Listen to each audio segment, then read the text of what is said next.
Hey guys, माहौल CA final indirect tax formula 50 batch fast track batch. सरकार, indirect tax, GST and customs. We are going to cover the topics for GST and customs in a fast track manner so that आपके पास जो time कम बचा है उसके अंदर आप पूरे syllabus को कवर कर पाए। सरकार, शुरू करते हैं हम इनडायरेक्ट टैक्स। सबसे पहले जब हम जीएसटी की बात करते हैं, we are beginning with GST सबसे पहले, उसके बाद हम कस्टम की बात करेंगे। तो सर, जब हम जीएसटी की बात करते हैं सबसे पहले आपके दिमाग में बात आती होगी, सर आखिर ऐसा क्या हुआ जिसकी वजह से 1 जुलाई 2017 से पुराने सारे लॉ हटा के और सर जीएसटी लाया गया।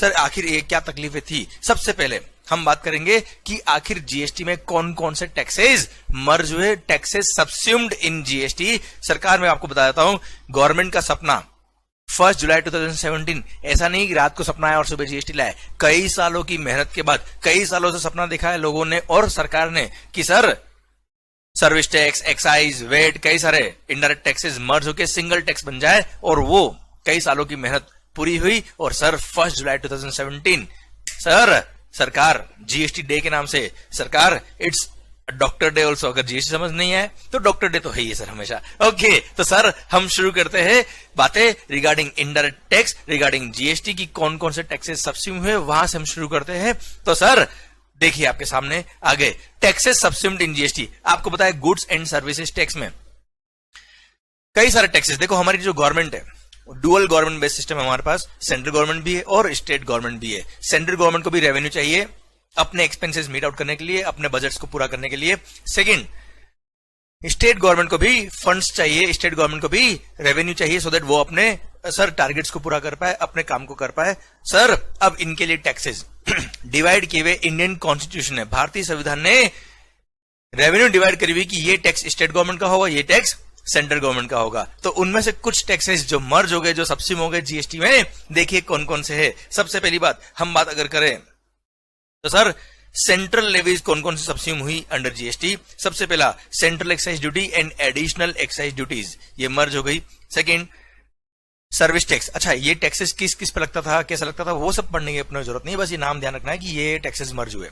Second, service tax. Third, excise duty under medicinal and toilet preparations act. Then CVD मतलब काउंटर वेलिंग ड्यूटी, जो इंपोर्ट ऑफ गुड्स पर कस्टम लगता था। भाई कस्टम मर्ज नहीं हुआ है, कस्टम ड्यूटी अभी भी है। कस्टम के साथ में एक एडिशनल ड्यूटी लगती थी टू इक्वलाइज द एक्साइज, वो थी काउंटर वेलिंग ड्यूटी। स्पेशल काउंटर वेलिंग ड्यूटी जो वेट को इक्वलाइज करने पर इंपोर्ट ऑफ गुड्स पर एडिशनल ड्यूटी लगती थी। सर 4% जो हुआ करता था वो भी मर्ज हो गई क्योंकि वेट और एक्साइज दोनों मर्ज हो गए। Then central sales tax CST, surcharges and cesses insofar as they relate to supply of goods and services, ये सेंट्रल लेवीज मर्ज हो गई जीएसटी में। देन स्टेट गवर्नमेंट के कौन कौन से टैक्सेस मर्ज हुए, देखिए state surcharges and सेसेस insofar they relate to supply of goods और सर्विसेज। Second, entertainment. भाई जीएसटी से पहले जब हम मूवीज देखने जाते थे थिएटर में तो सर बहुत मजा आता था। मूवीज क्यों देखते हो? और एंटरटेनमेंट, एंटरटेनमेंट और entertainment, and sir there was a tax on that entertainment which was called entertainment tax। तो सर वो भी मर्ज कर दिया है जीएसटी के अंदर सर। पर हाँ, except those which was levied by local bodies, local body के टैक्सेस मर्ज नहीं हुए, सेंट्रल गवर्नमेंट और स्टेट गवर्नमेंट के टैक्सेस मर्ज हुए। Then tax on lottery, betting and gambling. Then entry tax, all forms and purchase tax. Then VAT and sales tax, सरकार सबसे important. Then luxury tax and taxes on advertisements, these are the taxes which got merged in GST। तो सरकार ध्यान रखना, लगभग ये तो केवल एक लिस्ट दी है, लगभग 17 टैक्सेस, ये तो केवल हेड दी है, 17 टैक्सेस मर्ज हो गए जीएसटी के अंदर। तो सर सोचिए कितना बड़ा रिफॉर्म था सर। इंडिपेंडेंट इंडिया का सर सबसे बड़ा इकोनॉमिक रिफॉर्म था जीएसटी लाना। क्लियर? तो सर ये कोई आसान काम नहीं था, कई सालों की मेहनत के बाद और मोदी जी के बोल्ड डिसीजन मेकिंग पावर के बाद ये हो पाया है। 1 जुलाई 2017 को सपना पूरा हुआ और सर एक टैक्स बन गया, ये सारे टैक्स मिला के नाम क्या था? जीएसटी। अब सर जैसे ही हम बात करते हैं कि सर ये सारे टैक्सेस मर्ज हो गए, सिंगल टैक्स बन गया जीएसटी, अब ये जीएसटी रेवेन्यू किसका होगा? सेंट्रल गवर्नमेंट का होगा या स्टेट गवर्नमेंट का होगा? क्योंकि सर सेंट्रल गवर्नमेंट के टैक्सेस भी मर्ज हुए और स्टेट गवर्नमेंट के टैक्सेस भी मर्ज हुए।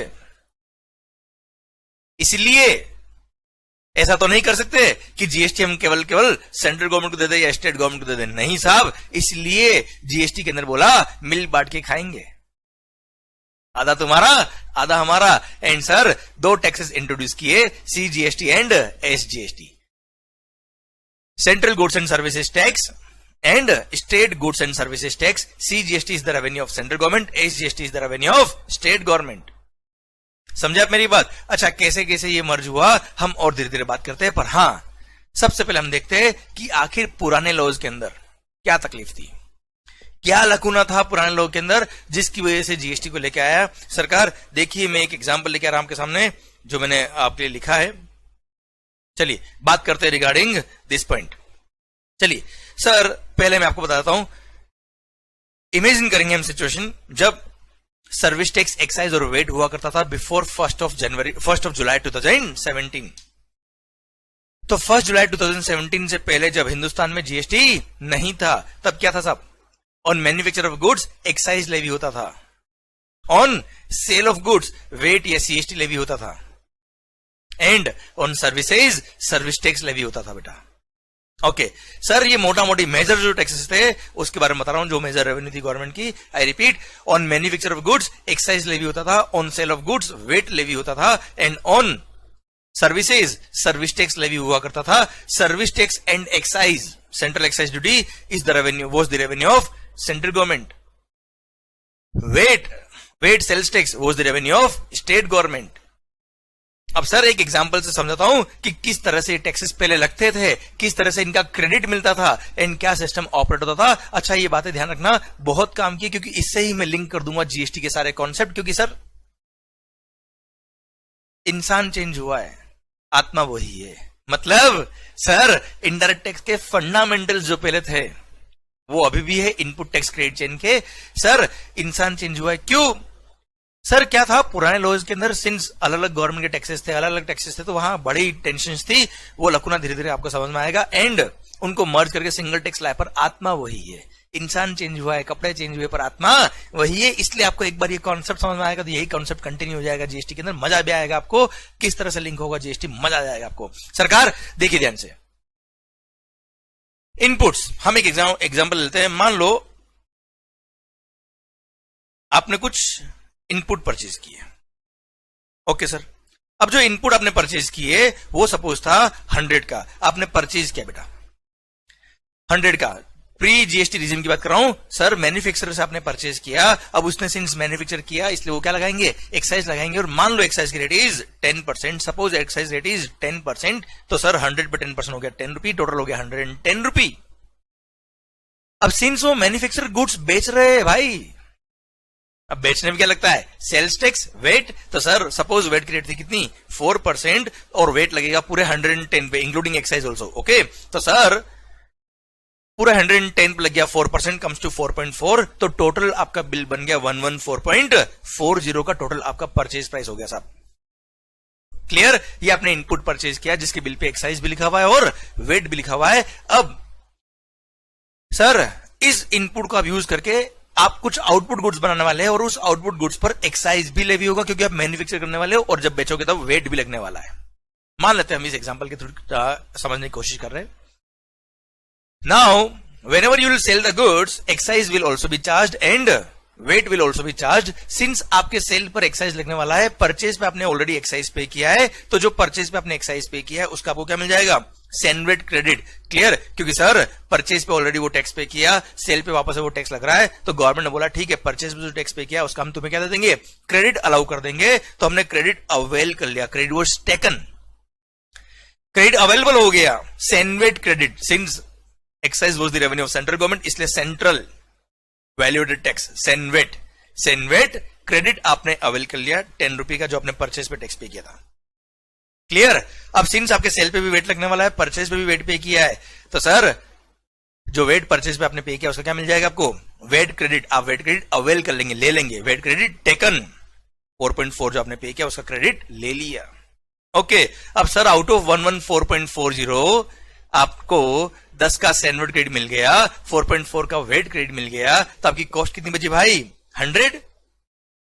Your cost is only ₹100। Now sir ये तो आपकी बेसिक कॉस्ट होगी इनपुट की, फिर आपने अपने खर्चे किए होंगे, मैन्युफैक्चर किया ना भाई आउटपुट गुड्स, आपने अपने overhead expenses, manufacturing expenses, direct expenses, indirect expenses, आपका प्रॉफिट मार्जिन सब कुछ ऐड किया होगा, that all comes to ₹40 suppose.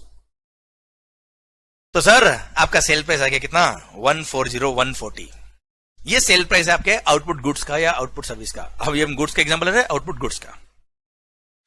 अब जब आप मैन्युफैक्चर करके सर फैक्ट्री से निकालेंगे तो क्या लगेगा, एक्साइज, एक्साइज की रेट सपोज है कितना, अगेन 10%, सो 140 का 10% कम्स टू ₹14, तो सर 154 हो गया आपका सेल प्राइस इंक्लूडिंग एक्साइज। अब सर सिंस आप बेच रहे हो इसलिए क्या लगेगा भाई, वेट लगेगा, और वेट की रेट अगेन मान लो 4% है, इट कम्स टू 6.16, 154 का 4% हो गया सर 6.16, और अल्टीमेटली आपका बिल अमाउंट बन गया टोटल कितना 160.16 is your sale price.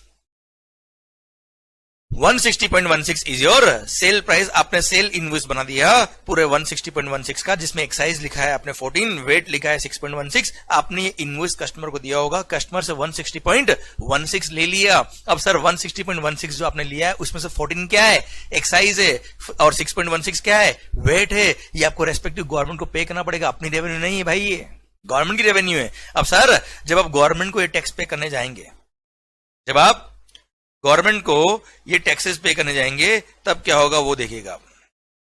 Sir जब 14 रुपये आप एक्साइज पे करेंगे सरकार को, किसको पे करेंगे, सेंट्रल गवर्नमेंट को। क्यों, क्योंकि sir excise is the revenue of central government. जब सेंट्रल गवर्नमेंट को आप टैक्स पे करने जाएंगे तब आपको याद आएगा, अरे गवर्नमेंट ने हमको बोला था परचेज पे जो हमने एक्साइज पे किया है उसका आपको क्रेडिट अलाउ कर दिया है, और वो क्रेडिट आपकी जब सेल पे लायबिलिटी आएगी उस लायबिलिटी को पे करने में उस क्रेडिट को आप यूज कर सकते हैं। तो हमने उसके क्रेडिट को क्या कर लिया, यूज कर लिया। तो sir out of liability of ₹14, 10 we have paid through CENVAT credit, we have utilized the credit of ₹10।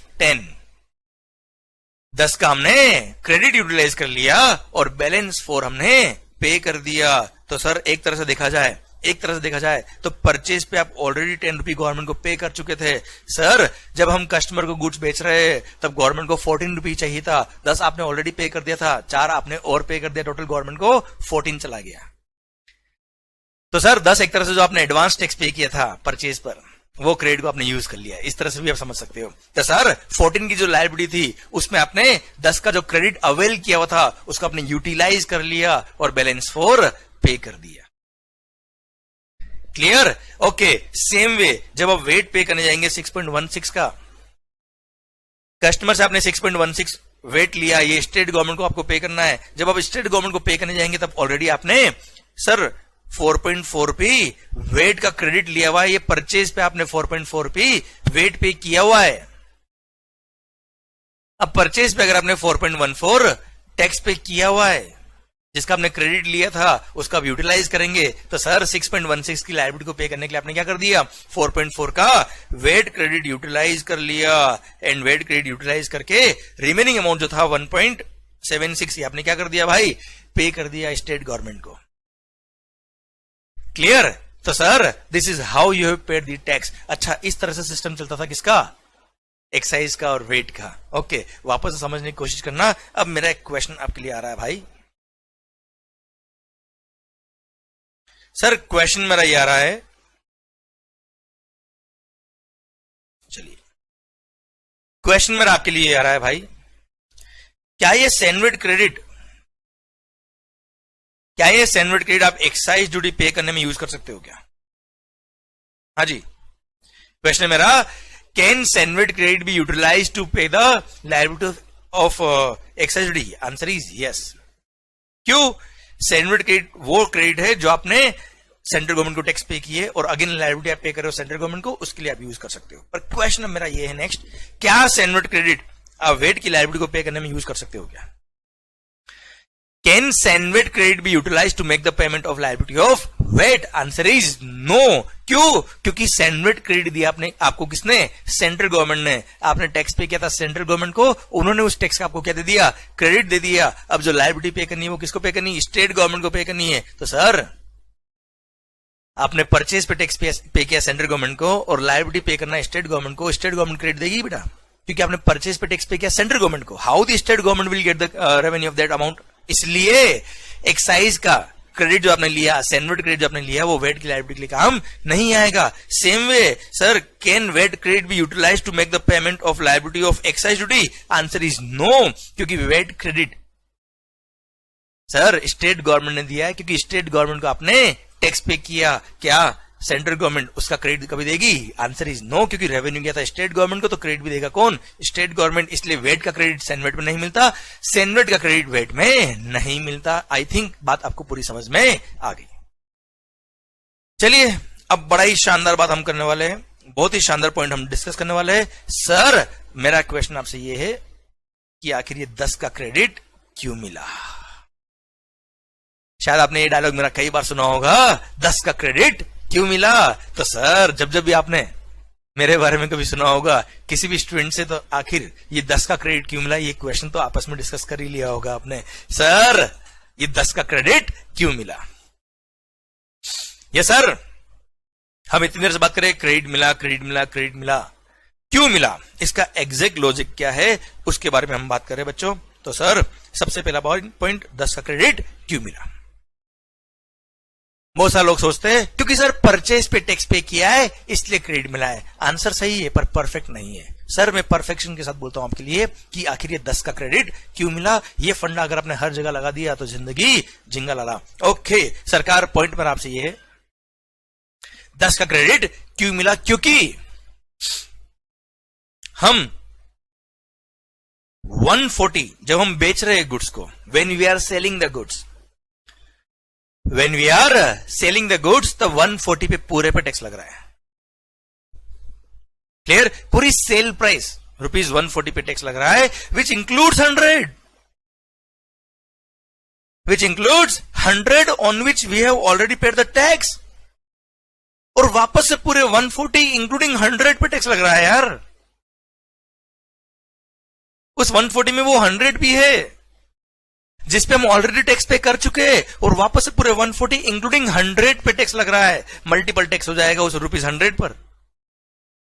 अगर क्रेडिट नहीं दिया तो ये ₹10 कॉस्ट का पार्ट बन जाएगा, और कॉस्ट का पार्ट बन के अल्टीमेटली ये भी सेल प्राइस का पार्ट बनेगा, और सेल प्राइस वापस अगर टैक्स लगेगा तो टैक्स पे टैक्स लगेगा, which is called cascading effect. इस ₹100 पे वापस से टैक्स लगेगा, उसको बोलते हैं मल्टीपल टैक्सेशन. इस ₹10 पर जो हम ऑलरेडी एक्साइज का अमाउंट पे कर चुके हैं, ये अगर इसका क्रेडिट नहीं मिलेगा तो ये कॉस्ट का पार्ट बनेगा, कॉस्ट का पार्ट बनेगा तो अल्टीमेटली सेल प्राइस का पार्ट बनेगा, और सेल प्राइस का पार्ट बनेगा तो उस टैक्स पे भी टैक्स लगेगा. This is what is called cascading effect of taxation, tax on tax. So to avoid the multiple tax and cascading effect, 10 का क्रेडिट मिला. आई रिपीट, आखिर ये 10 का क्रेडिट क्यों मिला?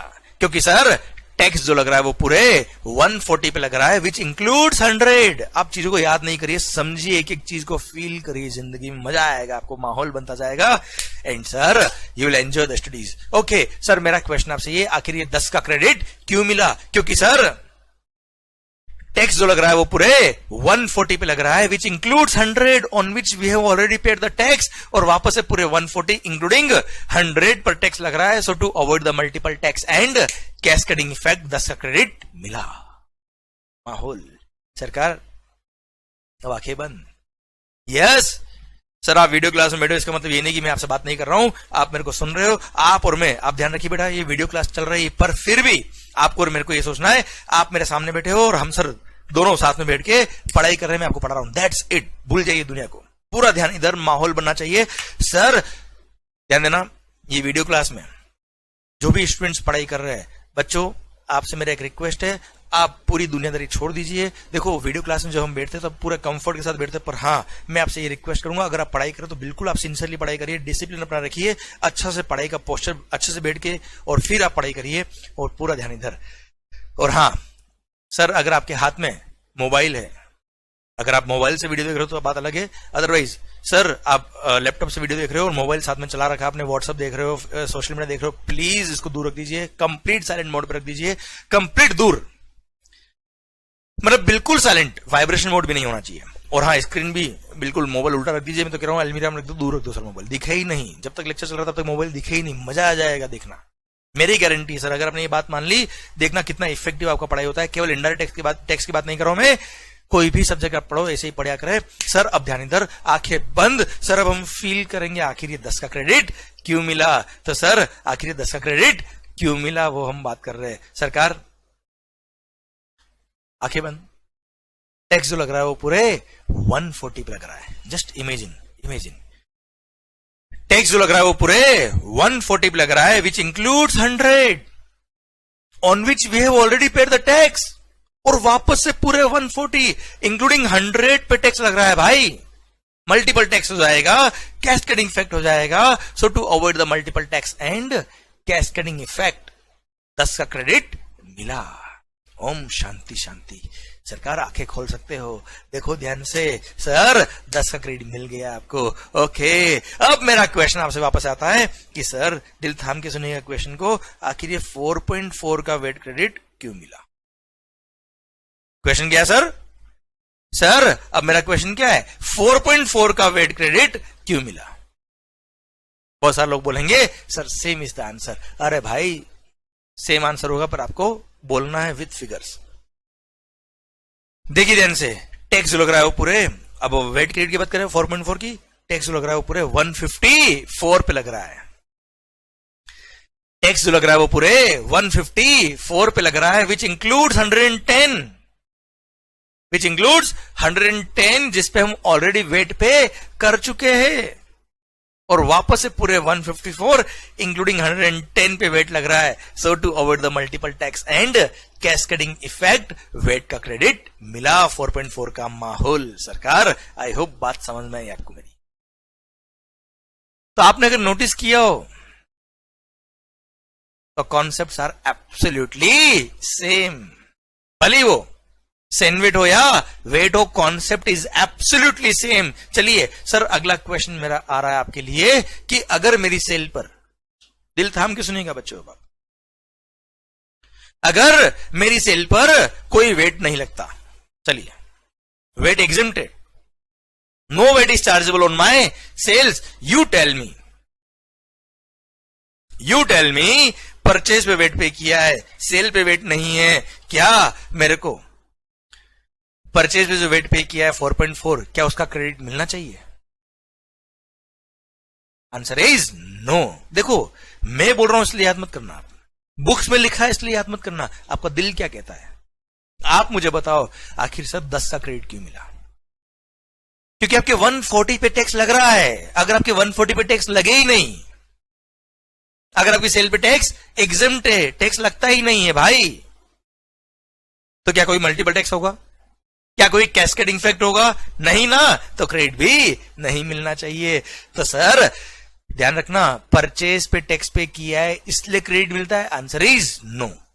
सर सेल पे टैक्स लग रहा है विच इंक्लूड्स 100, जिसपे हम ऑलरेडी टैक्स पे कर चुके हैं। वो जो परचेज है आपका, वो आपकी सेल प्राइस का पार्ट बन रहा है, और सेल प्राइस पे वापस से टैक्स लग रहा है। परचेज प्राइस पे हम टैक्स ऑलरेडी पे कर चुके हैं, तो सर वापस से मल्टीपल टैक्स होगा, कैस्केडिंग इफेक्ट होगा। So to avoid the multiple tax and cascading effect 10 का क्रेडिट मिला। मतलब अगर आपके सेल पे टैक्स एग्जेम्प्ट है तो आपका दिल क्या कहता है, क्या परचेज पे जो टैक्स पे किया उसका क्रेडिट मिलना चाहिए। Answer is no. Good sir, same way ध्यान दीजिए बेटा, सैनवर्ड क्रेडिट हो या वेट क्रेडिट हो, कुल मिला के बात यह है कि अगर मान लो मेरी सेल पर कोई टैक्स नहीं है, ना एक्साइज है, ना वेट है, ना कोई टैक्स है, तो क्या परचेज पे जो एक्साइज और वेट पे किया है, क्या उसका सैनवर्ड क्रेडिट और वेट क्रेडिट मिलना चाहिए। Answer is no. Answer is no. Okay sir, अब मेरा पॉइंट आपसे यह है कि मान लो मेरी सेल पे एक्साइज है पर वेट नहीं है। अच्छा ये मत समझना सर कहां पढ़ा रहे हो आप, तो एक्साइज और वेट में चले गए, अभी तो हम जीएसटी पढ़ने वाले। अरे भाई ये लिंक होगा, 2 मिनट भी लगेंगे और सर जीएसटी समझ में आ जाएगा आपको। पहले इनको समझिए आप। सर अगर मेरी सेल पर एक्साइज लगता है पर वेट नहीं लगता, मान लो सर एक्साइज लगता है पर वेट एग्जेम्प्टेड है, तो सर ऐसे केस में अगर मैंने परचेज पे एक्साइज पे किया तो यस उसका सैनवर्ड क्रेडिट मिल जाएगा, पर वेट पे किया तो उसका क्रेडिट नहीं मिलेगा। I hope you got the point. Same way अगर मेरी सेल पर एक्साइज एग्जम्प्ट है मान लो, पर वेट लगता है, परचेज पे एक्साइज और वेट दोनों पे किया है, तो मुझे सेनवेट क्रेडिट नहीं मिलेगा, पर मुझे वेट का क्रेडिट मिल जाएगा, क्योंकि आपको और मेरे को पूरा समझ में आ गया कि आखिर ये 10 का क्रेडिट क्यों मिला, आखिर ये 4.4 का वेट क्रेडिट क्यों मिला। I hope you got the entire point. अच्छा, मेरी सेल पे दोनों ही टैक्स लगते हैं, दोनों का क्रेडिट मिलेगा। मेरी सेल पे कोई टैक्स नहीं लगता तो कोई क्रेडिट नहीं मिलेगा। शायद बात आपको पूरी एकदम एग्जैक्टली समझ में आ गई सर। ओके, चलिए अगले पड़ाव की तरफ बढ़ते हैं। अब हम मान लो सर्विस टैक्स की हम बात कर लेते हैं। सर्विस टैक्स सर्विसेज पे लगता था and service tax was the revenue of central government. अब सर सर्विस टैक्स हो या सेंट्रल एक्साइज ड्यूटी हो, दोनों रेवेन्यू किसका है? सेंट्रल गवर्नमेंट का है। तो सर अब दोनों ही टैक्स हम पे कर रहे हैं सेंट्रल गवर्नमेंट को, तो क्रेडिट भी कौन देगा? सेंट्रल गवर्नमेंट देगा। इसलिए आपने परचेज पर सर्विस टैक्स पे किया हो या एक्साइज पे किया हो, दोनों का सेनवेट क्रेडिट मिलता है और दोनों का सेनवेट क्रेडिट आप दोनों के लिए यूटिलाइज कर सकते थे। मतलब आपकी सेल पर सर्विस टैक्स लगे या आपकी सेल पर एक्साइज लगे, कोई दिक्कत नहीं है सर। आपकी सेल्स गुड्स की हो, आपकी सेल्स सर्विसेज की हो, उस पे एक्साइज की लायबिलिटी आए या सर्विस टैक्स की लायबिलिटी आए, परचेज पे अगर आपने एक्साइज पे किया या सर्विस टैक्स पे किया, दोनों को एक ही अकाउंट में डालेंगे, उसका नाम होगा सेनवेट क्रेडिट। एंड वो credit can be utilize for payment of liability of इधर एक्साइज और सर्विस टैक्स और बोथ। कोई दिक्कत नहीं सर, क्योंकि दोनों टैक्स किसको पे किया आपने? सेंट्रल गवर्नमेंट को पे किए। क्लियर? वेट पे किया था आपने स्टेट गवर्नमेंट को, इसलिए उसका क्रेडिट अलग मिलता है साहब, उसका क्रेडिट लिंक नहीं है सेनवेट क्रेडिट से। ओके, तो सर सर्विस टैक्स हो या एक्साइज हो, दोनों के नाम केवल अलग थे, बाकी सेनवेट क्रेडिट पर्पस के लिए दोनों टैक्स एक ही है, ये मान लीजिए आप। Okay clear? तो यहां तक पिक्चर आपकी क्लियर है। तो परचेज पे एक्साइज पे किया हो या सेनवेट क्रेडिट पे किया हो, सर दोनों का क्या मिलेगा? सेनवेट क्रेडिट एक ही अकाउंट में जाएगा। सेनवेट क्रेडिट अकाउंट में लायबिलिटी भली एक्साइज की हो या सर्विस टैक्स की हो, उस सेनवेट क्रेडिट को हम क्या करेंगे? यूटिलाइज करेंगे और रिमेनिंग अमाउंट हम पे कर देंगे भाई। ओके, अब सर क्वेश्चन आता है अगला, दिल थाम के सुनिएगा, स्टेप बाय स्टेप आगे हम बढ़ रहे हैं। अच्छा भाई सर ध्यान दीजिएगा, जो आपने सेनवेट क्रेडिट और वेट क्रेडिट पढ़ा है, जो आपने एक्साइज और वेट पढ़ा है, वही तो सीजीएसटी और एसजीएसटी है सर। कहां चेंज हुआ फंडा? समझे सर? पहले भी रेवेन्यू सेंट्रल गवर्नमेंट और स्टेट गवर्नमेंट दोनों को जाती थी, अभी भी दोनों को जाएगी sir.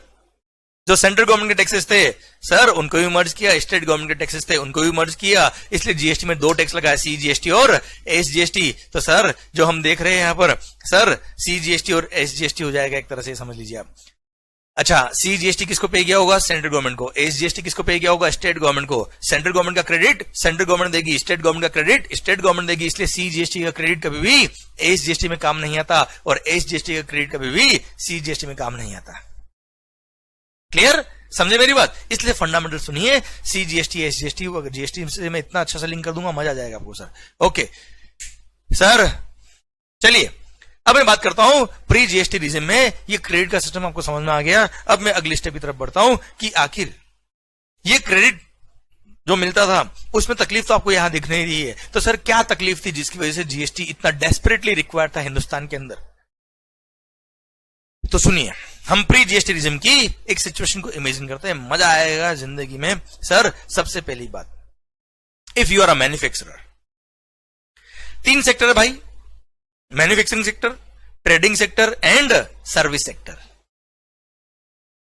If you are a manufacturer, if we are a manufacturer, तो ऐसे केस में जब हम गुड्स मैन्युफैक्चर करेंगे और मैन्युफैक्चर करके बेचेंगे तो एक्साइज भी लगने वाला है और वेट भी लगने वाला है। अब सुनिएगा ध्यान से, मेरी सेल पर एक्साइज की लायबिलिटी भी है और वेट की लायबिलिटी भी है। परचेज जब मैं करूंगा, भले वो इनपुट परचेज करूं, कैपिटल गुड्स परचेज करूं या इनपुट सर्विसेज परचेज करूं, मैं सर मैं अपने बिजनेस के लिए भले सर्विसेज परचेज कर रहा हूं, मशीनरी वगैरह कैपिटल गुड्स परचेज कर रहा हूं या कोई रॉ मटेरियल या इनपुट वगैरह परचेज कर रहा हूं, तो ऐसे केस में उनके परचेज पे मैंने जो एक्साइज पे किया होगा या मैंने सर्विसेज पे सर्विस टैक्स पे किया होगा, सिंस मेरी सेल पे वापस से एक्साइज लगने वाला है, इसलिए मुझे उन परचेज पे जो एक्साइज पे किया या सर्विस टैक्स पे किया उसका क्या मिल जाएगा? CENVAT credit. सेम वे जब मैंने परचेज पर वेट पे किया होगा, जब मैंने गुड्स परचेज करी होगी, कैपिटल गुड्स परचेज किया होगा, उनके परचेज में मैंने वेट पे किया होगा स्टेट गवर्नमेंट को, सेल पे अगेन क्या लगने वाला है? वेट लगने वाला है, तो मुझे उस परचेज पे जो वेट पे किया उसका क्या मिल जाएगा? वेट क्रेडिट मिल जाएगा साहब। तो सर मैंने परचेज पे भले एक्साइज पे किया हो, सर्विस टैक्स पे किया हो या वेट पे किया हो, मेरे को तीनों का क्या मिलने वाला है? क्रेडिट मिलने वाला है। वेट का वेट क्रेडिट मिल जाएगा, एक्साइज सर्विस टैक्स का सेनवेट क्रेडिट मिल जाएगा। कोई तकलीफ नहीं, कोई दिक्कत नहीं माहौल के साथ। ओके सर, तो मैन्युफैक्चरिंग सेक्टर में देखा जाए तो बहुत मेजर इश्यूज नहीं थे। अब धीरे धीरे समझ में आएंगे बात आपको, आगे और बढ़ते हैं। सेकंड, अगर आप एक ट्रेडर हो, अगर आप एक ट्रेडर हो भाई, आप ट्रेडिंग करते हो, परचेज करके बेचते हो, you are not manufacturing anything, you are not providing any service, तो आपकी सेल पे केवल और केवल क्या लगने वाला है? वेट लगने वाला है। अब सोचिए सर, मान लो ये पेन मैंने क्या किया? परचेज किया और बेच रहा हूं। I am a trader of this pens. अब जब मैंने ये पेन परचेज किए होंगे, अब मान लो ये पेन मैंने डायरेक्ट मैन्युफैक्चरर से परचेज किए, परचेज पे क्या पे किया होगा? एक्साइज भी पे किया होगा, परचेज पे वेट मैंने वेट भी पे किया होगा। अब परचेज पे एक्साइज भी पे किया, परचेज पे वेट भी पे किया, पर सेल ऑफ गुड्स पर केवल और केवल क्या लगने वाला है? वेट लगने वाला, क्योंकि मैंने मैन्युफैक्चर नहीं किया है। I am not providing any service, I am not manufacturing any goods. अब सेल पे केवल वेट लगने वाला है। परचेज पे मैंने एक्साइज भी पे किया, वेट भी पे किया। सरकार आप मुझे बताइए, जब मेरी सेल पे एक्साइज है ही नहीं, मेरी सेल पे कोई सर्विस टैक्स नहीं है, तो परचेज पे अगर एक्साइज पे किया या सर्विस टैक्स पे किया, क्या किसी का कोई क्रेडिट मिलने वाला है? Answer is no.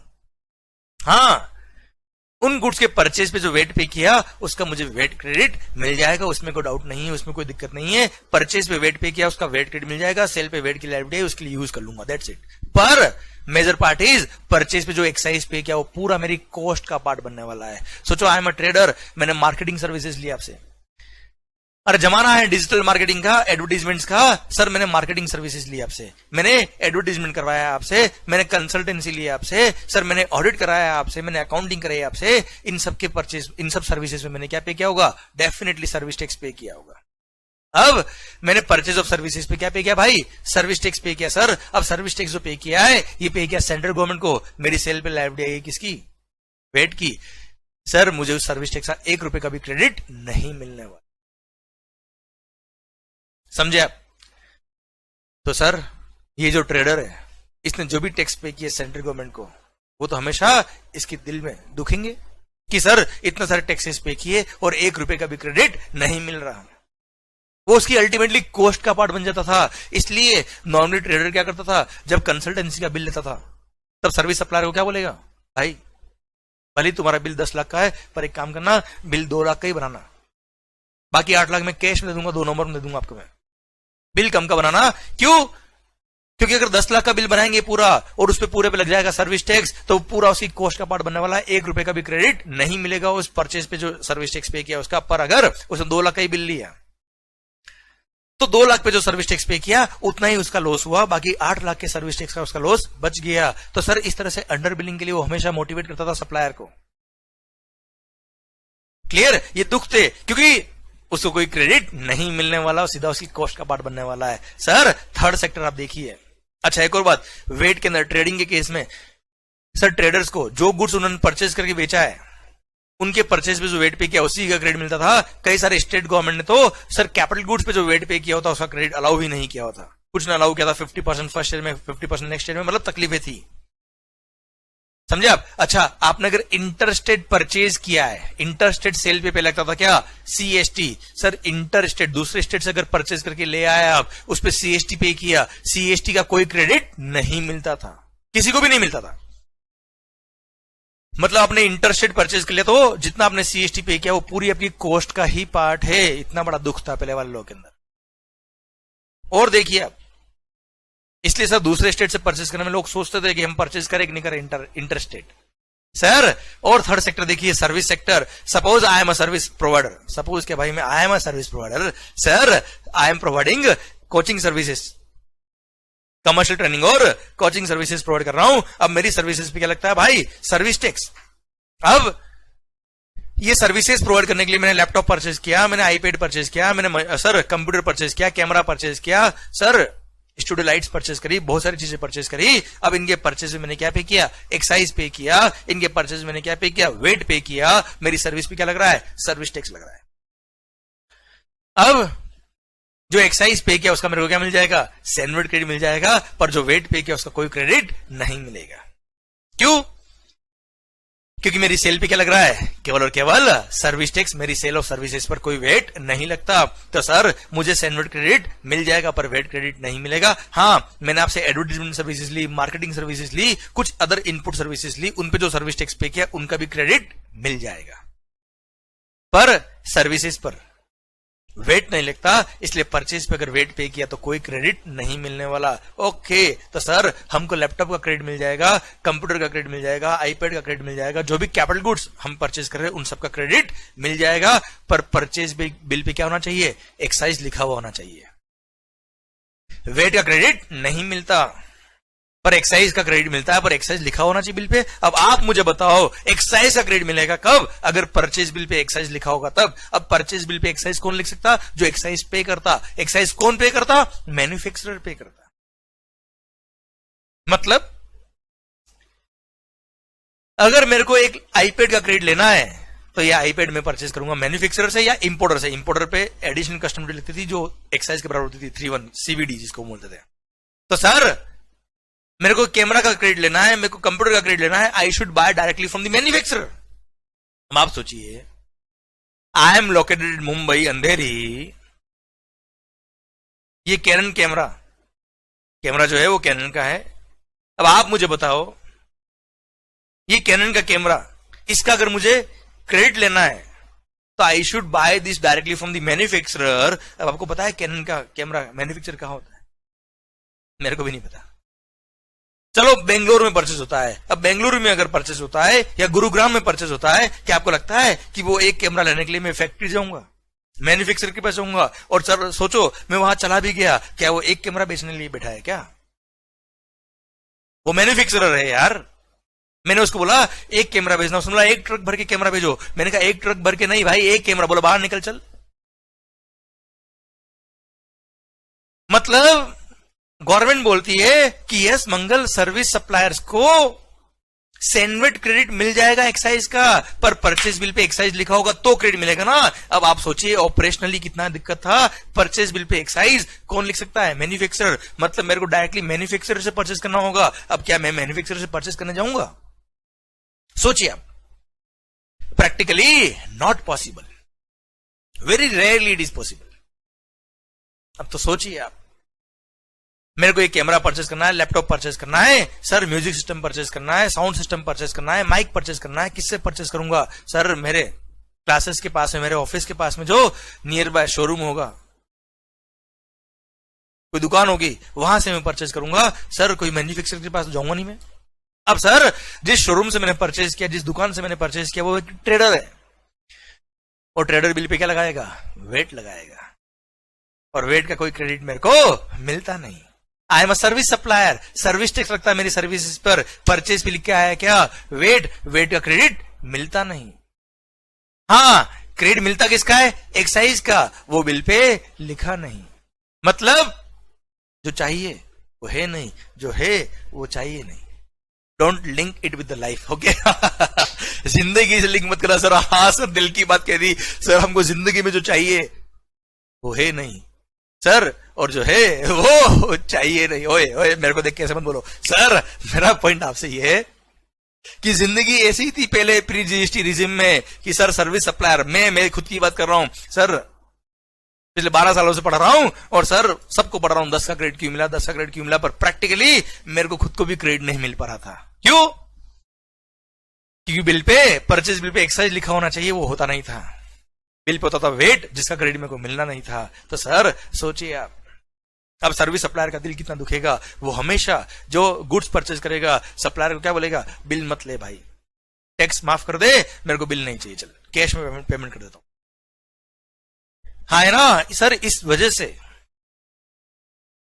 से ये जो विदाउट टैक्स के ट्रांजेक्शन थे, जो कैश के ट्रांजेक्शन थे, तो सर बहुत होते थे। इस वजह से कारण ये क्या, input tax credit chain smooth नहीं थी sir, credit pass on properly नहीं हो पा रहा था। इसलिए there was a need of a system इसलिए there was a need of a system जो इन सब इल इफेक्ट को इरेडिकेट कर दे, ultimately sir input tax credit chain को स्मूथ कर दे, और कस्टमर जो भी गुड्स परचेज कर रहा है उसको अगर क्रेडिट मिलेगा तो अल्टीमेटली उसकी कॉस्ट कम होगी, वो अपना कॉस्टिंग अपने बिजनेस के लिए यूटिलाइज करेगा। सर ये unnecessary multiple taxation cascading effect, इसमें उसका कॉस्ट नहीं बढ़े। इस वजह से there was a need of a system जो इन सब को हटा पाए, और सर गवर्नमेंट ने वही से सपना देखना शुरू कर दिया। सपना को देखना शुरू नहीं कर दिया, सपना देखना शुरू कर दिया, ड्रीम। सर पॉइंट मेरा आपसे ये है, सपना देखना शुरू कर दिया कि एक दिन ऐसा टैक्स आएगा, एक दिन ऐसा एक टैक्स आएगा जो इन सबको मर्ज करके सिंगल टैक्स बन जाएगा। एंड सर सिंगल टैक्स में परचेज पे जीएसटी, सेल पे जीएसटी, परचेज पे जीएसटी, सेल पे जीएसटी, परचेज पे टैक्स पे क्या उसका क्रेडिट सेल के लिए मिल जाएगा और कोई लोड नहीं होगा। एंड सर गवर्नमेंट को सपना था कि यस एक दिन जीएसटी आएगा, मेरे करण अर्जुन आएंगे, मेरे करण अर्जुन आएंगे। एंड सर ले आया, मोदी जी ले आए, जीएसटी को ले आए 1 जुलाई 2017 से। यस बहुत सारी वर्किंग हुई और सर उस वर्किंग के बाद ले आए जीएसटी। अब आप सोचिए जीएसटी अगर आ गया क्या? आ गया, सही में आ गया। सर अब सोचिए आप जीएसटी आने के बाद क्या होगा? मैं मैन्युफैक्चरर हूं, ट्रेडर हूं या सर्विस सप्लायर हूं, सर सेल पे क्या लगाऊंगा? जीएसटी। परचेज पे क्या आएगा? जीएसटी। सर सेल पे जीएसटी, परचेज पे जीएसटी, कोई क्रेडिट में दिक्कत नहीं आएगी, स्मूथ चेन बन जाएगी, माहौल बनता जाएगा। एंड सर जबरदस्त वे में इनपुट टैक्स क्रेडिट चेन का फ्लो बन जाएगा। This was the dream behind GST. अब आपको इतनी जो खुशी हो रही है, एग्जैक्टली यही खुशी मुझे भी हुई और देश की जनता को भी हुई जिस दिन जीएसटी इंट्रोड्यूस हुआ। पर हाँ कुछ हर्डल्स थी, इसके अंदर कुछ सिस्टम्स की जरूरत थी। अब आप सोचिए सर जीएसटी अगर ले आएंगे तो जीएसटी किसका रेवेन्यू होगा? सेंट्रल गवर्नमेंट का होगा या स्टेट गवर्नमेंट का होगा? सिंस हमारी जो गवर्नमेंट है वो डुअल गवर्नमेंट बेस्ड सिस्टम है हमारा, इसलिए डुअल जीएसटी मॉडल इंट्रोड्यूस किया जीएसटी के अंदर, CGST and SGST. 50% central government का, 50% स्टेट गवर्नमेंट का सीजीएसटी और एसजीएसटी इंट्रोड्यूस कर दिया। तो सर हर परचेज पर सीजीएसटी लगेगा, साथ में एसजीएसटी भी लगेगा, और जितना सीजीएसटी लगेगा उतना ही एसजीएसटी लगेगा, इक्वल टैक्स। सरकार and they came out with dual GST system. And sir GST आ गया, परचेज पे अपने सीजीएसटी और एसजीएसटी पे किया, सेल पे सीजीएसटी और एसजीएसटी लग रहा, सी का क्रेडिट सी के लिए, एस का क्रेडिट एस के लिए, कोई दिक्कत नहीं। भले मैं मैन्युफैक्चरर हूं, भले मैं ट्रेडर हूं, भले मैं सर्विस सप्लायर हूं, मैं सेल पे सीजीएसटी भी लगाऊंगा और एसजीएसटी भी लगाऊंगा, परचेज पे सीजीएसटी और एसजीएसटी दोनों पे किया हुआ है, दोनों का क्रेडिट दोनों के लिए मिलेगा, कोई दिक्कत नहीं आएगी, सॉरी कोई हर्डल नहीं आएगी, माहौल बनता जाएगा। पर सर सिस्टम इतना जितना इजी दिख रहा उतना है नहीं। सर अब थोड़ा हम आगे बढ़े, अगर हम आ गया जीएसटी भाई, आ गए हम जीएसटी पे। अब हम अगर थोड़ा सिस्टम में आगे बढ़े तो सर हमारे देश में 28 स्टेट्स है, 28 स्टेट्स और 8 यूनियन टेरिटरी है। तो सर कैसे टैक्सेस को एक साथ इंप्लीमेंट किया जाए और कैसे सेम टैक्स होगा? क्योंकि अभी मैंने बहुत फास्ट वे में इजीली आपको बोल तो दिया कि जितना सीजीएसटी होगा उतना ही एसजीएसटी होगा। कैसे होगा सर? सर सारी स्टेट गवर्नमेंट माननी चाहिए, पर सर केवल मानने से बात नहीं चलेगा, सारी स्टेट गवर्नमेंट को अपना अपना एसजीएसटी एक्ट पास करना पड़ेगा। जैसे महाराष्ट्र में अगर है तो Maharashtra state GST act, Gujarat GST act, Rajasthan GST act, Madhya Pradesh GST act, Delhi सरकार, हर स्टेट का अलग अलग जीएसटी एक्ट पास हुआ है। सेंट्रल गवर्नमेंट का सीजीएसटी एक्ट अलग से पास हुआ है, हाँ है ना? अब क्वेश्चन मेरा आपसे आता है कि अगर सारी स्टेट के एक्ट अलग होंगे, सेंट्रल गवर्नमेंट का एक्ट अलग होगा, तो सर नो डाउट सीजीएसटी और एसजीएसटी आ गया, पर हर स्टेट गवर्नमेंट ने अगर अगेन अपने अपने हिसाब से अगर एसजीएसटी एक्ट बना दिया तो लौट के बुद्धू घर को आए, वन नेशन वन टैक्स तो हो नहीं पाएगा। हर स्टेट में जिस तरह से प्री जीएसटी वेट लॉज हर स्टेट वाइज अलग अलग वेट लॉ थे, सेम वे जीएसटी आने के बाद भी हर स्टेट के अंदर स्टेट लॉ एसजीएसटी एक्ट अगर अलग अलग हो गए तो जो मेजर बेनिफिट मिलना चाहिए था, one nation one tax one market, वो हो ना पाएगा। इसलिए सरकार ने डिसाइड किया कि सर जो सीजीएसटी एक्ट में होगा वही एसजीएसटी एक्ट में लिखा होगा, मतलब ये भी बोल सकते हो आप, जो एसजीएसटी एक्ट में लिखा होगा वही सीजीएसटी एक्ट में भी लिखा होगा, मतलब एब्सोल्युटली सेम एक्ट होना चाहिए। सेंट्रल गवर्नमेंट सीजीएसटी एक्ट पास करेगी और स्टेट गवर्नमेंट, रेस्पेक्टिव सारी स्टेट गवर्नमेंट्स वही सेम एसजीएसटी एक्ट पास करेगी। बस जहां जहां सेंट्रल गवर्नमेंट लिखा वहां वहां स्टेट गवर्नमेंट लिखा होगा। पर how is it possible? How it is possible? सोचिए आप। सर सेंट्रल गवर्नमेंट में भी बीजेपी की सरकार है, चलो किसी स्टेट में कांग्रेस की सरकार हुई या किसी और पार्टी की सरकार हुई, वो क्यों मानेगी सेंट्रल गवर्नमेंट की बात? या सर आज मान लो वेस्ट बंगाल, ममता दीदी, उनका अगर मान लो कोई डिस्प्यूट है सेंट्रल गवर्नमेंट से, वो क्या करेंगे? एसजीएसटी एक्ट में कुछ अमेंडमेंट कर देंगे। और जैसे अभी मैंने बताया आपको कि एसजीएसटी एक्ट में अगर कोई अमेंडमेंट हुआ, कोई चेंज हुआ, तो सारे एक्ट सेम होने चाहिए। इसलिए वो चेंज फिर बाय फोर्स सेंट्रल गवर्नमेंट को भी करना पड़ेगा। और सेंट्रल गवर्नमेंट को अगर चेंज करना पड़ा तो सारी स्टेट गवर्नमेंट को भी चेंज करना पड़ेगा। सर मतलब फिर तो रोज ये जीएसटी खेलेंगे। सर तुम हमको परेशान करो, हम तुमको परेशान करें, आप और हम सब परेशान रहे, मस्त रहे जिंदगी। ऐसा सोचिए आप। इसलिए अगर हर स्टेट गवर्नमेंट का एसजीएसटी एक्ट अलग हो गया, सीजीएसटी एक्ट अलग हो गया, कितनी तकलीफ होने वाली है। इसलिए सबने बोला नहीं नहीं नहीं नहीं, एक्ट तो सब में सेम होगा। नो डाउट हर स्टेट गवर्नमेंट का एक्ट स्टेट गवर्नमेंट पास करेगी, सेंट्रल गवर्नमेंट का एक्ट सेंट्रल गवर्नमेंट पास करेगी, पर एक्ट सेम होगा। ये सेम कौन बनाएगा? झगड़े तो रोज हो जाएंगे सर। इसलिए सबने मिलकर एक काउंसिल बनाई जिसका नाम क्या था? GST council.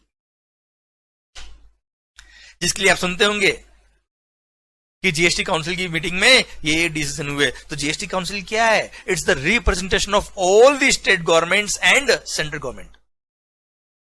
जीएसटी काउंसिल के अंदर क्या है साहब? सेंट्रल गवर्नमेंट के मेंबर्स भी है और हर स्टेट गवर्नमेंट के रिप्रेजेंटेटिव भी है। सर जिसके चेयरमैन है यूनियन फाइनेंस मिनिस्टर, जो भी सेंट्रल गवर्नमेंट के फाइनेंस मिनिस्टर है वो इसके चेयरमैन रहेंगे। सर अब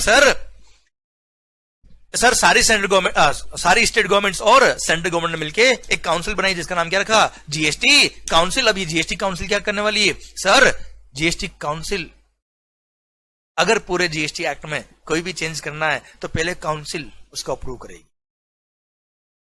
जीएसटी काउंसिल की मीटिंग में वो डिस्कस होगा, फिर वो अप्रूवल देगी एंड जीएसटी काउंसिल क्या करेगी? अपनी रिकमेंडेशन भेजेगी सारी स्टेट गवर्नमेंट्स को और सेंट्रल गवर्नमेंट को। और जो रिकमेंडेशन दिया है जीएसटी काउंसिल ने, वही अमेंडमेंट सारे स्टेट गवर्नमेंट अपने अपने रेस्पेक्टिव एसजीएसटी एक्ट में करेगी। और वही अमेंडमेंट या चेंजेस सर सेंट्रल गवर्नमेंट भी करेगी, एक साथ करेगी। और सर जीएसटी काउंसिल की बात माननी पड़ेगी, क्योंकि जीएसटी काउंसिल का मतलब क्या हो गया? सारी स्टेट गवर्नमेंट ने एग्री किया है और सेंट्रल गवर्नमेंट ने भी एग्री किया है। जीएसटी काउंसिल ने बोला है मतलब सर सारे स्टेट भी एग्री है, सारे और सेंट्रल गवर्नमेंट भी एग्री है, तब जाके जीएसटी काउंसिल रिकमेंडेशन देगा। और वो कंपलसरी है कि सारे एक्ट में अमेंडमेंट साथ में करना पड़ेगा। तो जीएसटी काउंसिल ही एक ऐसी काउंसिल है जिसने सारी स्टेट गवर्नमेंट और सेंट्रल गवर्नमेंट को साथ में लेकर एक्ट बनाया है, साथ में लेकर सर एक्ट को इंप्लीमेंट करवाया है। और अगर कोई अमेंडमेंट करना है, कोई चेंजेस करने, तो वो जीएसटी काउंसिल के थ्रू ही होंगे। इसलिए जहां जहां आप सीजीएसटी एक्ट पढ़ेंगे या एसजीएसटी एक्ट पढ़ेंगे, जहां जहां गवर्नमेंट को पावर दिया हुआ है कुछ चेंजेस करने का, वहां लिखा है on the recommendation of the GST council. जैसे किसी गुड्स पर एग्जिबिशन देना है, सर्विसेज पे एग्जिबिशन देना है, तो वहां लिखा है on the recommendation of the GST council government can give the exhibition. On the recommendation of the GST Council, government can decide what is the rate of tax. Sir जहां जहां amendment करने के पावर गवर्नमेंट को है, वहां वहां on the recommendation of the GST council लिखा है। भले आप सीजीएसटी एक्ट पढ़ लीजिए सर, एसजीएसटी एक्ट पढ़ लो या आईजीएसटी एक्ट पढ़ लो। सर समझा मेरी बात? तो sir this is how GST council का एक बहुत बड़ा रोल है इस जीएसटी के इंप्लीमेंटेशन में और इसके कंसिस्टेंसी में। सर समझा मेरी बात? इसलिए सर जीएसटी काउंसिल बोलेगी तो अमेंडमेंट होंगे, और अमेंडमेंट होंगे तो सारे एसजीएसटी एक्ट में प्लस सेंट्रल गवर्नमेंट में साथ में होंगे। सरकार आई होप आपको मेरी बात समझ में आ गई। क्लियर? समझा मेरी बात? ओके चलिए एक और बात मैं आपसे शेयर करता हूं मस्त वाली। सर देखना ध्यान से यार। सर अभी अभी हमने बात करी कि सारी स्टेट गवर्नमेंट के एक्ट अलग अलग है, सेंट्रल गवर्नमेंट का एक्ट अलग है। सर तो टोटल जीएसटी में एक्ट कितने बन गए वो समझना आप ध्यान से। सर एक तो बन गया सीजीएसटी एक्ट,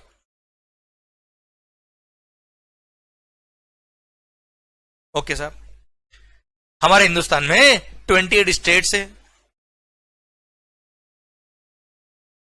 तो एसजीएसटी एक्ट बन गए 28 स्टेट्स के हिसाब से 28 स्टेट एक्ट बन गए सर, प्लस 8 यूनियन टेरिटरी बेटा, 8 यूनियन टेरिटरी में से 3 यूनियन टेरिटरी के अपने अपने स्टेट लेजिस्लेचर है, दिल्ली, पुडुचेरी एंड जम्मू एंड कश्मीर।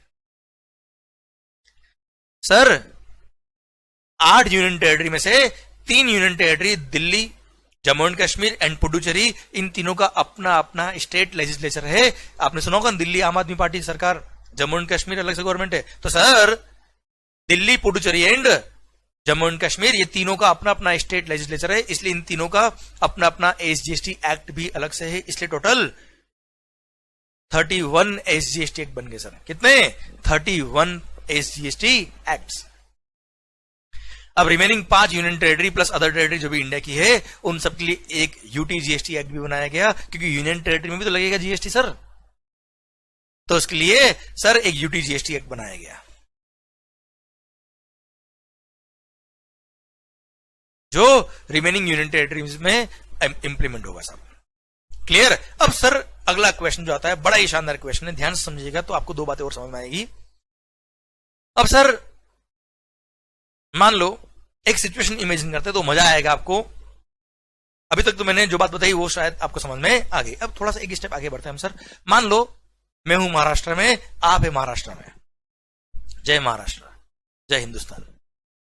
अब सर मैंने कोई गुड्स या कोई सर्विसेज आपको महाराष्ट्र में बेची है, मान लो रेट ऑफ जीएसटी इज 18%, तो 9% सीजीएसटी होगा, 9% एसजीएसटी होगा। आप भी महाराष्ट्र में, मैं भी महाराष्ट्र में। सर चलिए ध्यान इधर, आप भी महाराष्ट्र में, मैं भी महाराष्ट्र में, इंट्रा स्टेट गुड्स या सर्विसेज मैंने बेची है आपको, तो जीएसटी लगेगा और सीजीएसटी और एसजीएसटी लगेगा। 18% टैक्स मतलब 9% सीजीएसटी लगेगा, 9% एसजीएसटी लगेगा। एंड बिल मान लो 1 लाख रुपए का था, 1 लाख प्लस 9% सीजीएसटी, 9% एसजीएसटी मतलब महाराष्ट्र एसजीएसटी, और मैंने आपको बिल बना के दे दिया, आपसे टैक्स लिया और रेस्पेक्टिव गवर्नमेंट को पे कर दिया। क्लियर मालिक? समझना बात को ध्यान से। सर मैं महाराष्ट्र में, आप महाराष्ट्र में, मैंने कोई गुड्स आपको सप्लाई करी है, महाराष्ट्र के मंगल ने महाराष्ट्र के एम को कोई गुड्स बेची है सर, या सर्विसेज बेची। अब सर आपसे जो मैंने सीजीएसटी और एसजीएसटी लिया होगा, उसमें से सीजीएसटी मैंने पे कर दिया सेंट्रल गवर्नमेंट को, एसजीएसटी मैंने पे किया होगा महाराष्ट्र स्टेट गवर्नमेंट को साहब। अब आप महाराष्ट्र के एम, उसने क्या किया, वो गुड्स कहां बेची? गुजरात बेच दी। दिल थाम के सुनिएगा सर। अब आपने वो गुड्स गुजरात बेच दी, अब आप मुझे बताओ गुड्स कहां गया? महाराष्ट्र से गुजरात गया। अब बताओ रेवेन्यू किसको मिलना चाहिए, महाराष्ट्र गवर्नमेंट को या गुजरात गवर्नमेंट को? क्या इस पे सीजीएसटी और एसजीएसटी लगा देंगे? अगर एसजीएसटी लगाएंगे, देखो सीजीएसटी लगेगा तो डेफिनेटली एसजीएसटी लगेगा। अब एसजीएसटी कौन सा लगा है, गुजरात वाला लगा है या महाराष्ट्र वाला लगा है? झगड़ा होगा ना सर। इसलिए गवर्नमेंट बोल दिया ना सीजीएसटी ना एसजीएसटी, या लगाओ IGST, integrated goods and services tax. 2 minute patience रखना, समझ में आएगी पिक्चर की आईजीएसटी का रोल क्या है। तो सर सीजीएसटी और एसजीएसटी मर्ज करके सर सिंगल टैक्स लगा दिया IGST, integrated goods and services tax. तो सीजीएसटी की जो रेट होगी प्लस एसजीएसटी की जो रेट होगी वो लग जाएगी आईजीएसटी की रेट। और सर 18% का टैक्स है तो 18% क्या लग जाएगा भाई? IGST, integrated goods and services tax. दिल थाम के सुनेगा। मान लो मैंने जो गुड्स आपको बेची थी उस पर 1 लाख रुपए सीजीएसटी पे किया था, 1 लाख रुपए एसजीएसटी पे किया था, 1 लाख पे किया सेंट्रल गवर्नमेंट को, 1 लाख पे किया महाराष्ट्र स्टेट गवर्नमेंट को। अब जब गुड्स आपने बेची होगी कहां पर? महाराष्ट्र से गुजरात। जब महाराष्ट्र से गुजरात आपने बेची तो मान लो 3 लाख वाज दी आईजीएसटी, आपने जो सेल प्राइस रखी होगी उस पे 18% मान लो आ रहा, 3 लाख रुपए इज द आईजीएसटी। अब क्वेश्चन ये आता है आईजीएसटी किसका रेवेन्यू है? अभी टेम्पररी समझ लो, कोई किसी का आईजीएसटी किसी का भी रेवेन्यू नहीं है। ये आईजीएसटी एक बार कलेक्ट करेगा कौन? Central government. इसका एक सेपरेट अकाउंट है आईजीएसटी अकाउंट, आईजीएसटी फंड अलग से एक फंड है सर। अब सर आपकी सेल पे है आईजीएसटी, परचेज पे आपने पे किया सीजीएसटी और एसजीएसटी। अब क्वेश्चन मेरा आपसे ये है, परचेज पे सीजीएसटी और एसजीएसटी पे किया, इंटरस्टेट सप्लाई पर आईजीएसटी लग रहा, क्या आईजीएसटी के लिए सीजीएसटी और एसजीएसटी का क्रेडिट मिलना चाहिए कि नहीं मिलना चाहिए? अगर क्रेडिट नहीं मिलेगा तो 1 नेशन 1 टैक्स 1 मार्केट के लग गए सर, बैंड बज गई सर। हाँ है ना? इसलिए गवर्नमेंट ने बोला नहीं नहीं नहीं, इंटर स्टेट सप्लाई पे जो आईजीएसटी लग रहा है, यस, उसको पे करने के लिए परचेज पे आपने भले ही आईजीएसटी पे किया हो, परचेज पे भले ही आपने सीजीएसटी और एसजीएसटी पे किया हो, हम आपको क्रेडिट अलाउ करेंगे, कोई दिक्कत नहीं साहब। ओके मालिक, दिल थाम के सुनिएगा। अब आपने क्या किया होगा, आईजीएसटी 3 लाख की लाइबिलिटी को पे करने के लिए 1 लाख रुपए सीजीएसटी का क्रेडिट यूज किया होगा, 1 लाख रुपए महाराष्ट्र स्टेट गवर्नमेंट के क्रेडिट को यूज किया होगा, और बैलेंस जो 1 लाख बचा है वो आपने पे कर दिया होगा। अब फंड्स का मूवमेंट कैसे होगा, समझना बात को ध्यान से। सर, जब इनिशियली मैंने आपसे 1 लाख रुपए सीजीएसटी और एसजीएसटी लेके गवर्नमेंट को पे किया होगा, तब 1 लाख रुपए सेंट्रल गवर्नमेंट को पे किया और 1 लाख रुपए महाराष्ट्र स्टेट गवर्नमेंट को पे किया था मैंने, क्लियर। पर अब वो आपने जो मेरे को टैक्स पे किया था उसका क्रेडिट आपने यूज कर लिया आईजीएसटी के लिए। तो सर, गवर्नमेंट ने एक सेक्शन बना रखा है जिसमें क्लियरली लिखा हुआ है कि जितना क्रेडिट आईजीएसटी एक्ट में सेक्शन बेटा, इसका सेक्शन नंबर 17 और 18, जितना क्रेडिट सीजीएसटी का यूज आया है आईजीएसटी को पे करने के लिए, जितना क्रेडिट एसजीएसटी का यूज आया है आईजीएसटी को पे करने के लिए, सर उतना अमाउंट उस रेस्पेक्टिव गवर्नमेंट से लेकर उस आईजीएसटी फंड में ट्रांसफर किया जाएगा। तो सर, आईजीएसटी के अल्टीमेटली 3 लाख वस्तु टैक्स, 1 लाख तो आपने कैश में पे किया होगा, कैश मतलब ऑनलाइन पे किया, मतलब अल्टीमेटली पे किया होगा। 1 लाख रुपए सीजीएसटी का क्रेडिट यूज किया, तो सेंट्रल गवर्नमेंट से 1 लाख रुपए लेके सीजीएसटी अकाउंट से निकाल के आईजीएसटी अकाउंट में ट्रांसफर कर देंगे।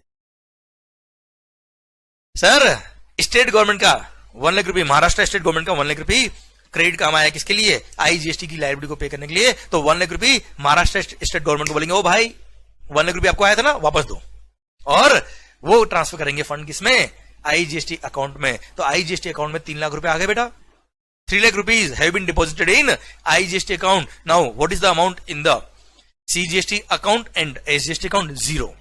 कोई अमाउंट उनके पास नहीं बचा। क्लियर? ओके। अब सर, गुड्स कहां पहुंच गई, गुजरात। पैसा कहां पड़ा है, आईजीएसटी अकाउंट में, कितना, 3 लाख रुपए। ओके। अब गुजरात के मिस्टर जी ने, गुजरात के ही, चलो गुजरात के मिस्टर जी ने राजस्थान के मिस्टर आर को गुड्स बेच दिया। सर, अब सोचिए, गुजरात से गुड्स कहा गया, राजस्थान गया, अगेन क्या हो गया, इंटर स्टेट सप्लाई हो गया। मान लो उस पर 4 लाख वॉज दी आईजीएसटी, तो सर सेल पे आईजीएसटी 4 लाख, परचेज पे आईजीएसटी पे किया 3 लाख रुपए, तो सर 3 लाख का क्रेडिट यूज कर लिया, and remaining rupees 1 lakh is paid to the IGST account. So ultimately 1 lakh amount is deposited in IGST account. So total amount in IGST account is 4 lakh रुपए। अब साहब, गुड्स कहां पहुंच गया, राजस्थान के आर के पास। आईजीएसटी लग के गया 4 लाख रुपया, और 4 लाख रुपए कहां पड़े, आईजीएसटी अकाउंट पड़े। अब गुड्स कहां है, राजस्थान में। राजस्थान के आर ने राजस्थान के जे को गुड्स बेच दिया, एंड सर राजस्थान के आर ने राजस्थान के जे को गुड्स बेचा है। Since it is intra state supply, with in the state supply, तो सीजीएसटी और आरजीएसटी, राजस्थान जीएसटी, हाँ है ना बच्चों, ये लगेगा। Suppose 5 lakh was the tax, out of which 2.5 lakh क्या हो गया, CGST, and 2.5 lakh is SGST, Rajasthan SGST. Clear? अब सर, मिस्टर आर की सेल पर 2.5 लाख सीजीएसटी है, 2.5 लाख एसजीएसटी जो उसने राजस्थान के जे से कलेक्ट किया। क्लियर? अब सर, उसने परचेज पे किया 4 लाख रुपए आईजीएसटी। अब आईजीएसटी क्रेडिट अगर सीजीएसटी और एसजीएसटी के लिए अलाउ नहीं करे, तो सर 4 लाख रुपए तो उसी कॉस्ट का पार्ट बन जाएगा। 1 नेशन 1 टैक्स 1 मार्केट के बैंड बच जाएंगे। इसलिए गवर्नमेंट बोला, अरे चिंता ना करो, आपने इंट्रास्टेट परचेज किया हो या इंटरस्टेट परचेज किया हो, हमें कोई दिक्कत नहीं। आपने अगर परचेज पर आईजीएसटी पे किया, हम उसका क्रेडिट अलाउ करेंगे। सर, आईजीएसटी क्रेडिट आईजीएसटी के लिए भी काम आता है, आईजीएसटी क्रेडिट सीजीएसटी और एसजीएसटी के लिए भी काम आता है। तो सर 4 लाख रुपए हमने पे किया था क्या, आईजीएसटी।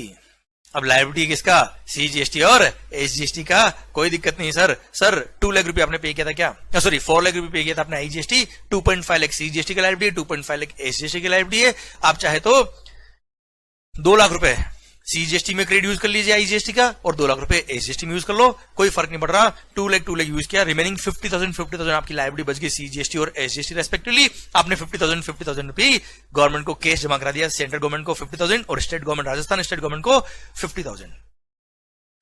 क्लियर? अब सर, या फिर आप चाहे तो क्रेडिट को पूरा 2.5 लाख पहले यूज कर लो सीजीएसटी में, और फिर रिमेनिंग 1.5 लाख यूज कर लो एसजीएसटी में, और 1 लाख रुपए आप पे कर दो एसजीएसटी, कोई फर्क नहीं पड़ रहा।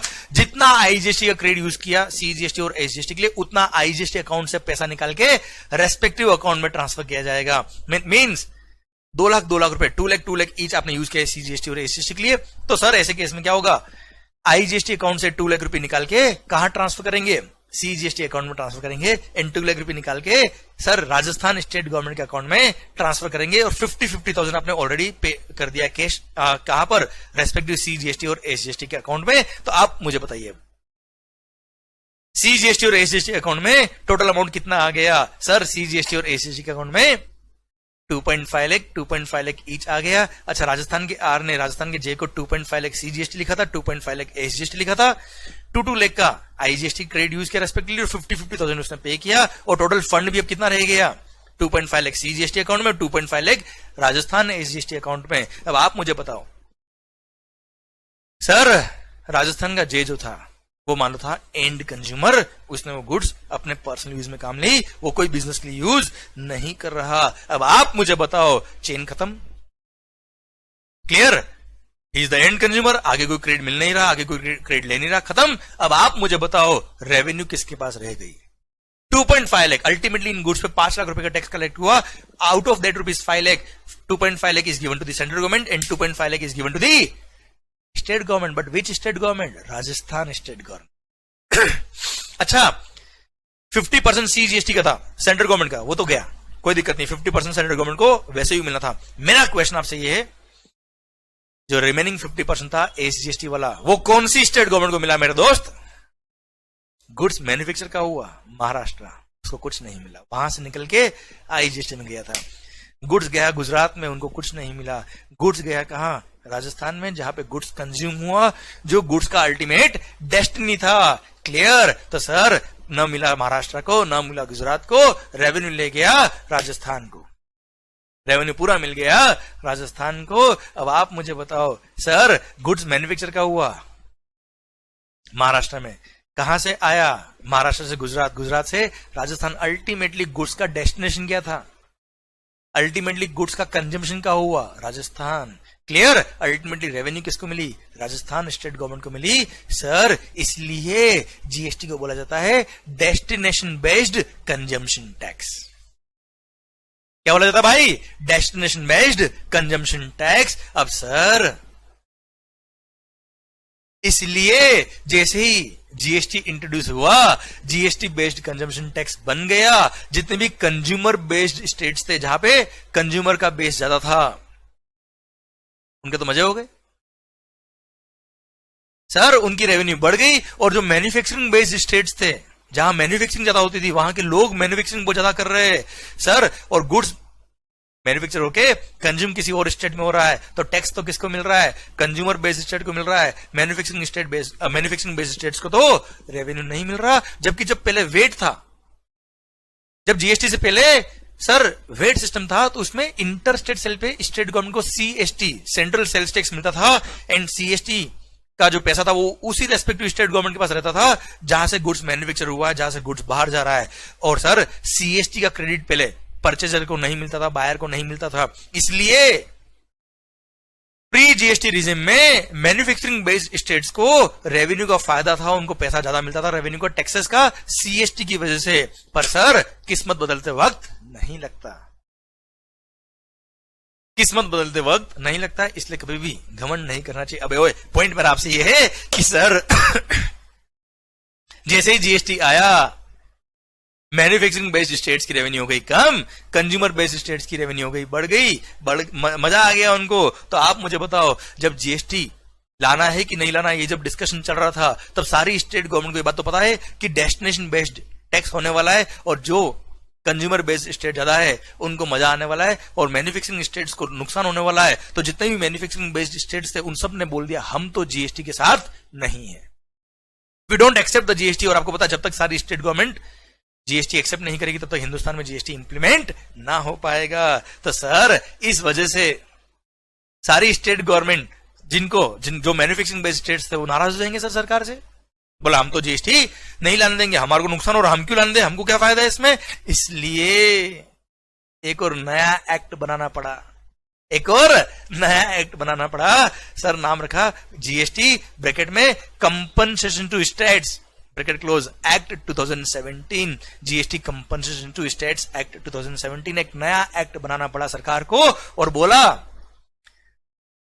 कि जिन भी मैन्युफैक्चरिंग स्टेट को, चलो मैं मेरे को देखो आप, जिन भी मैन्युफैक्चरिंग स्टेट्स को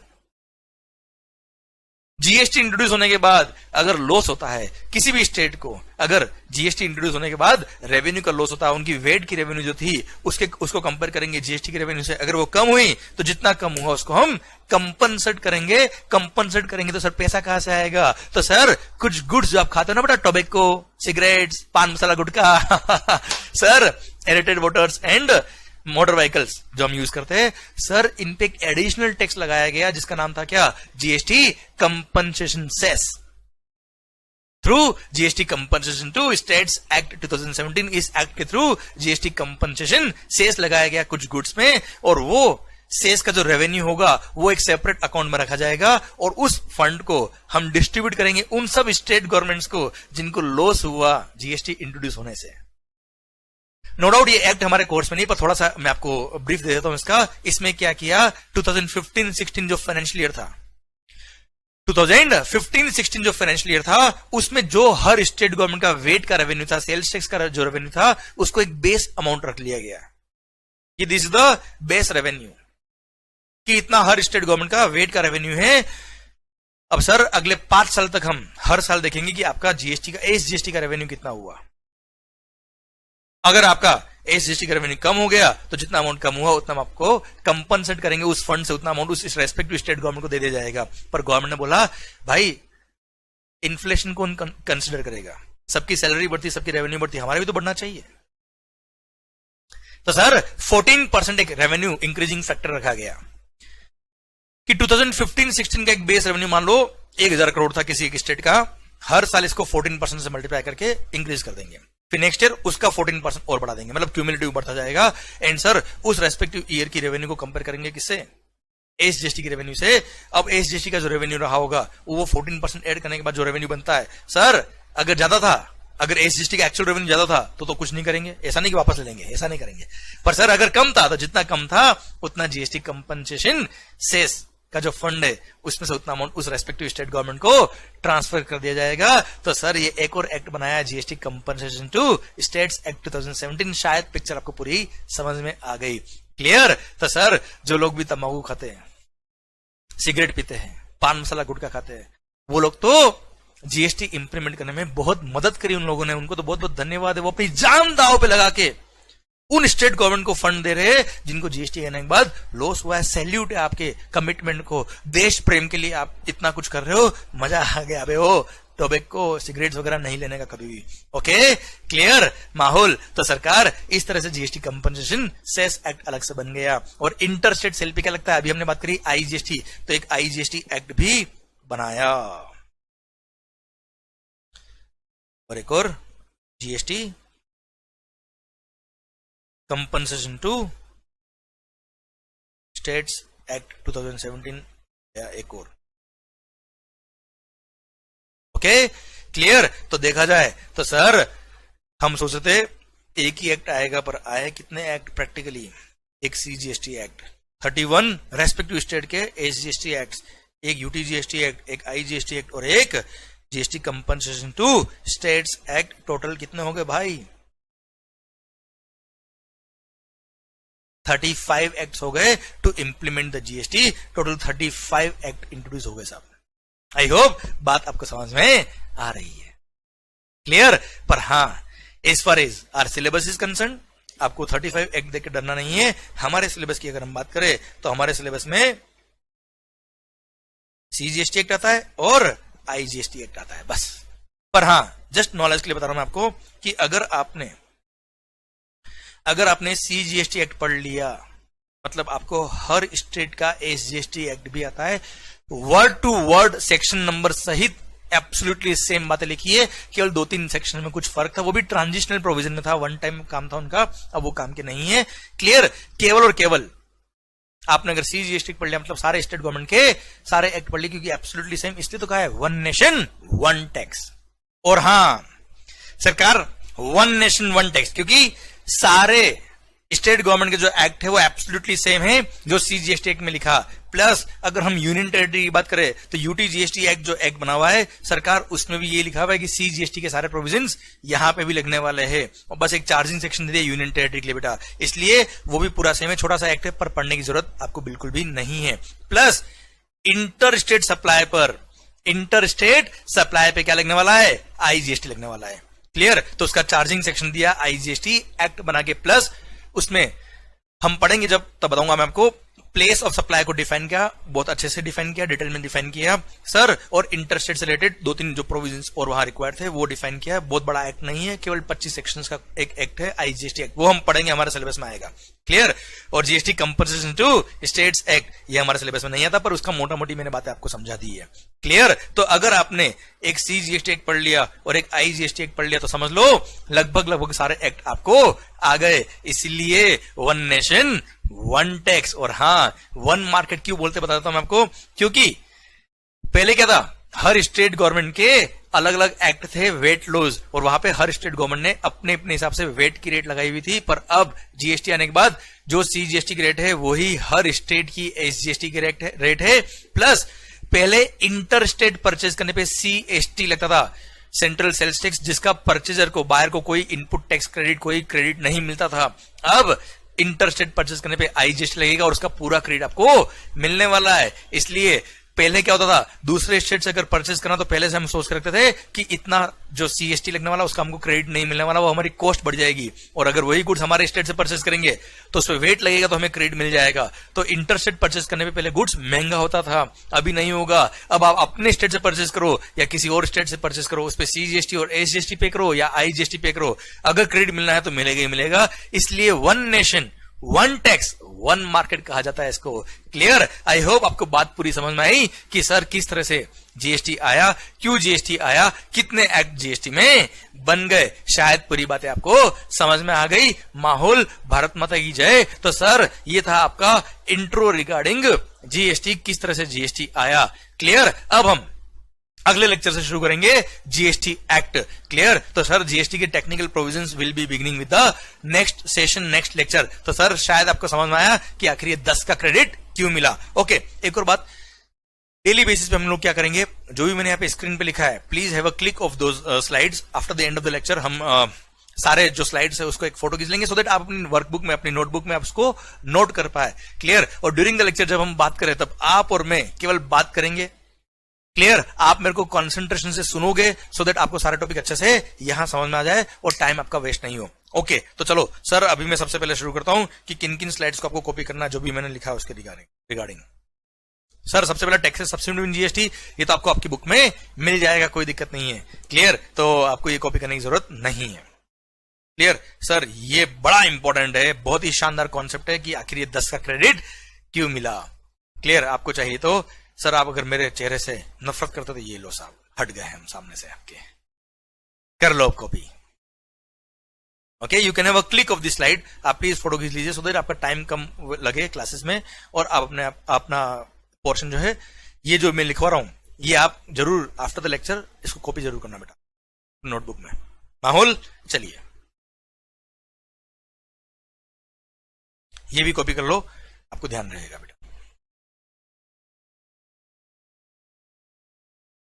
डन? चलिए, माहौल के साथ ऑल दी बेस्ट, ऐसे ही पढ़ते रहिए, मन लगा के चीजों को समझते रहिए। ओके, मिलते हैं नेक्स्ट लेक्चर में। थैंक यू सो मच माहौल, थैंक यू।